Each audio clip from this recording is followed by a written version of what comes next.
Бәріңізге сәлем. Мені ютубтан менен көп сұрап жатады, комментарияға жазып, қандай сливки қолданасыз, или мысалы кейде жаңағы коржым былай дұрыс шықпай қалды, былай болмай қалды деп. Негізі ол нәрсенің барлығы негізі продуктыға байланысты, қандай продуктылар қолданасыз. Мен сол үшін бүгін өзім не қолданамын, соны бір видео ретінде түсіріп салып қояйын дедім. Оны әрқайсысына жеке-жеке жауап беріп отыруға кейде уақыт та жоқ. Сондықтан сіздерге де ыңғайлы болсын, суретімен көріп естеріңізге сақтап алғанға деп осылай бір видео түсіріп салып қояйын деп шештім. Менің ең көп қолданатын заттарым осы. Мына сливки мен ең көп қолданатын. Айтып кетейін, мысалы мына сливкиді мен в основном молочная девочкаға қолданамын. Сіздер егер тура видеодағыдай мен жасағандай сыртына обтяжка жасап қаптайтын болсаңыздар, жаңағындай аппақ етіп, онда тек осы сливкиді қолданғандарыңыз дұрыс. Бұл формасын өте жақсы ұстайды. Андай обтяжка жасағандай ағып былжырап кетпейді. Ал егер сіздер жаңа вафельный крошкамен қаптайтын болсаңыздар, онда мынандай 33-тікті де қолдансаңыздар болады.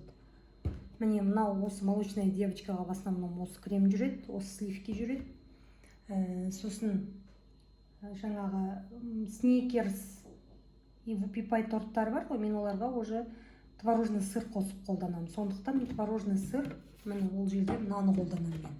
69, именно осының құрамы жақсы.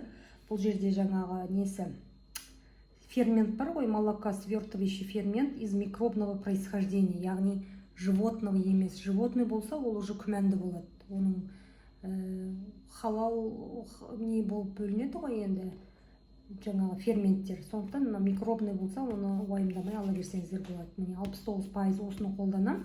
Өйткені жаңағы неде сникерс пен вупипайда мен маскарпоне қолданам. Сондықтан маскарпоне қолданатын жерде мен осы творожный сырды қолданам. И маскарпоне менде мынандай Банфеста, немесе мынандай Мила деген бар. Немесе Изабелла деп тұрама, тағы бір түрі бар. Осы маскарпонелар жақсы. Енді Гальвани да жақсы, конечно, оны ала алсаңыздар, ол енді қымбатырақ жүреді өте. Сондықтан мына осы маскарпоне, мынау бар. Осыларды мен қолданатын екеуі.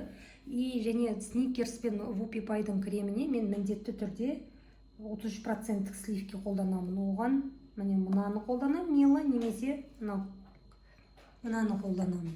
Негізі тағы да басқа БМК, немесе тағы неше түрлері бар. Маған көбісінің дәмі ұнамайды. Мысалы БМК-ның дәмі ұнамайды. Чудское озероның ішінде комочектар жүреді, постоянно не то болады. Мына екеуі енді прям күшті сливки. Особенно ең күштісі мынау молочный гостиниц. Мынау да жалпы ұнады. Бұл сәл қоюлау жүреді, бірақ тоже жақсы, без комочков. Осы. Ал енді неде жаңа менде капкейк жасалады, неде ютубта рецептісі бар. Ол кезде кремге мен строго мына креметтан қолданам.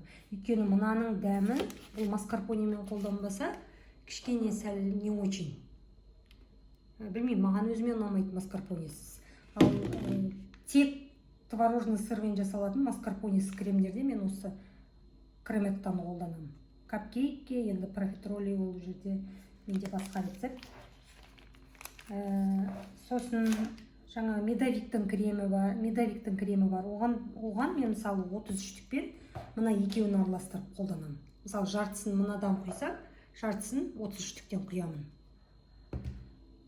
Сосын молочная девочканың креміне, молочная девочканың тестасына сгущенка қолданатын, мен осы екеуін ғана қолданамын. Осы екеуінің жақсы. Яғни сгущенканың да құрамына мән беру керек. Сгущенканың құрамында, яғни тек қана жаңағы сүт пен сахароза, лактоза ғана болу керек. Егер оның ішінде жаңағындай растительные жиры, эмульгатор бірдеңелер болып кетсе, ол уже құрамы жақсы емес деген сөз. Одан сіздердің корждарыңызда жақсы шығу екіталай. Сондықтан алатын сгущенканың құрамына да мән беріңіздер. Мына осы екеуін мен үшін жақсы, осы екеуін қолданамын. Тек қана негізі деповский да бар, оның да құрамы жақсы, бірақ деповскийдің мен үшін бір какой-то бір привкусы бар сияқты жеген кезде. Сондықтан ол маған онша ұнай қоймайды. А так рогалики бар ғой менде, осы YouTube каналда рогаликидің рецебі бар.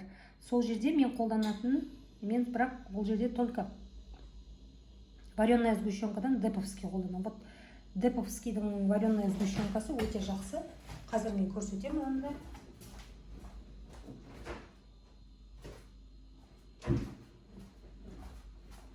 Міне мынау рогаликиге мен осыны қолданамын. Бұл өте жақсы. Осы видеоны мен YouTube каналыма салып қоямын, чтобы сіздерде тағы да басқа сұрақтар туындаса, осы видеоны кіріп қарап көріп отырасыздар. Мысалы, заттарын алатын кезде. Сосын сникерстің, мысалы, сникерс пен Whoopie-Pie'ға какао қолданамыз ғой біз. Оған мен нені қолданамын? Какао именно Испания қолданамын. Африка жақсы, Испания жақсы, алкализе дегені. Енді Малайзия тоже жақсы, бірақ оны бисквитке қолдануға кеңес бермеймін. Өйткені Малайзия кішкене тестаны қою қылып жібереді екен. Мен алдында қолданып көрдім бір рет. Сондықтан Турция қолдансаңыздар да жақсы, бірақ қазақстанский какаолардан мен бисквит қара болады деп айта алмаймын. Сол. Ал енді шоколадтарға келетін болсақ, мен енді строго тек бельгийский шоколад қолданамын. Өйткені құрамына мән беретін болғаннан кейін мен Қазақстан шоколадын қолданбаймын. Сол енді оны басқа да негізі, егер сіздердің қалаларыңызда Краферстің шоколадтары бар болса, КМДБ-ның тексерісінен өткен, соны қолдансаңыздар болады. Басқа да құрамы таза шоколадтарды қолдансаңыздар болады. Сметана жайлы айтып кетейінші, осыны көп сұрайды менен. Қандай қаймақ қолданасыз, неше процентті қаймақ? Міне, мен қолданатын қаймақ осы. Всегда осыны аламын, только именно осы тетрапакеттегісін аламын. Анандай пластмасса тыстағысын алмаймын, білмеймін, ол кейде сұйық болады, кейде бір ішінде комочектер жүре ме, жандай іртік болып қалама, сондай. В основном осы тетрапакеттегісі всегда жақсы шығады, енді кейде не то партия болып қалмаса. Осы, бұл енді Қарағанды облыстарында ғана табылатын шығар. Ал енді басқа қалада болсаңыз, онда президенттің сметанасы тоже жақсы. Осындай пакетиктегісі, мне кажется, соны алсаңыздар болады.